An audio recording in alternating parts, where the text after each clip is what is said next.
Bonjour à toutes et bonjour à tous, et bienvenue dans le monde merveilleux des contes de Grimm. Les 12 frères, la suite. À partir de ce moment, la jeune fille garda la maison avec Benjamin et l'aida dans son travail. Les 11 frères allaient dans la forêt, poursuivaient les lièvres et les chevreuils, les oiseaux et les pigeons, et rapportaient au logis le produit de leur chasse, que Benjamin et sa sœur apprêtaient pour le repas. Elle ramassait le bois qui servait à faire cuire les provisions, cherchait les plantes qui devaient leur tenir lieu de légumes, et les plaçait sur le feu, si bien que le dîner était toujours prêt lorsque les 11 frères revenaient à la maison. Elle entretenait aussi un ordre admirable dans la petite cabane, couvrait coquettement le lit avec des draps blancs, de sorte que les frères avaient toujours lieu d'être satisfaits et qu'ils vivaient avec elle dans une union parfaite. Un jour, Benjamin et sa sœur préparèrent un très joli dîner, et quand ils furent tous réunis, ils se mirent à table, mangèrent et burent, et furent tous très joyeux. Il y avait autour de la cabane un petit jardin où se trouvaient 12 lys. La jeune fille, voulant faire une surprise agréable à ses frères, alla cueillir ces 12 fleurs afin de le leur offrir après leur repas. Mais à peine avait-elle cueilli les 12 lys que ses 12 frères furent changés en 12 corbeaux qui s'envolèrent au-dessus de la forêt. Et la maison et le jardin s'évanouirent au même instant. La pauvre jeune fille se trouvait donc maintenant toute seule dans la forêt sauvage. Et comme elle regardait autour d'elle avec effroi, elle aperçut à quelques pas une vieille femme qui lui dit : « Qu'as-tu fait là, mon enfant ? Pourquoi n'avoir point laissé en paix ces 12 blanches fleurs ? Ces fleurs étaient tes frères, qui se trouvent désormais transformés en corbeaux pour toujours. » La jeune fille dit en pleurant : « Existe-t-il donc pas un moyen de les délivrer ? » ?»« Oui, répondit la vieille, mais il n'y en a dans le monde entier qu'un seul, et il est si difficile qu'il ne pourra te servir. Car tu devrais ne pas dire un seul mot, ni sourire une seule fois pendant 7 années.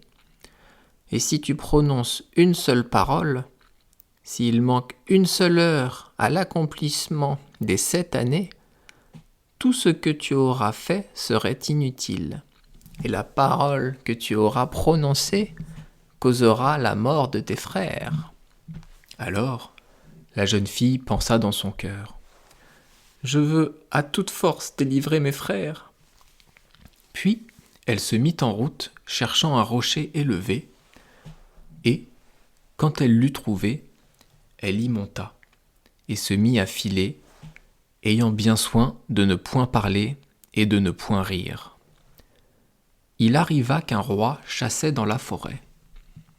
Ce roi avait un grand lévrier qui, parvenu en courant jusqu'au pied du rocher en haut duquel la jeune fille était assise, se mit à bondir alentour et à aboyer fortement en dressant la tête vers elle.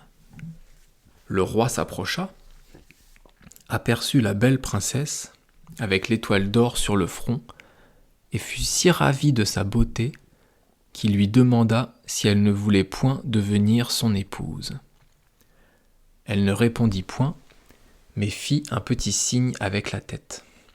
Alors, le roi monta lui-même sur le rocher, en redescendit avec elle, la plaça sur son cheval et retourna ainsi dans son palais. Là furent célébrées les noces avec autant de pompe que de joie, quoique la jeune fiancée demeura muette et sans sourire. Lorsqu'ils eurent vécu heureusement ensemble pendant un couple d'années, la mère du roi, qui était une méchante femme, se mit à calomnier la jeune reine et à dire au roi : « C'est une misérable mendiante que tu as amenée au palais. Qui sait quel dessein impie elle trame contre toi ? Si elle est vraiment muette et privée de la parole, elle pourrait du moins rire une fois. Celui qui ne rit jamais a une mauvaise conscience. » Le roi ne voulut point d'abord ajouter foi à ces insinuations perfides.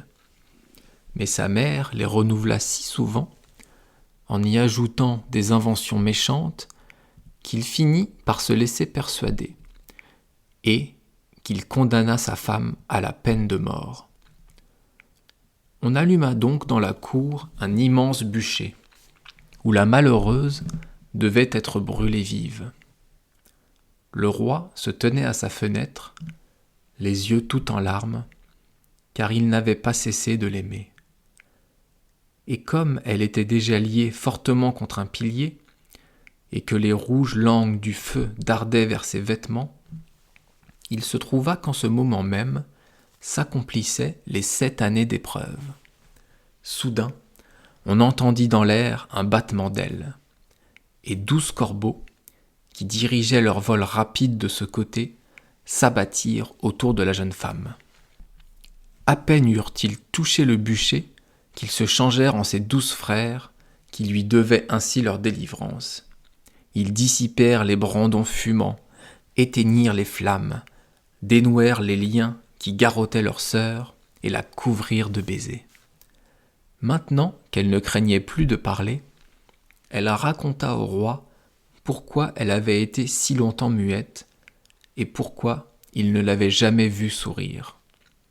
Le roi se réjouit de la trouver innocente et ils vécurent désormais tous ensemble heureux et unis jusqu'à la mort.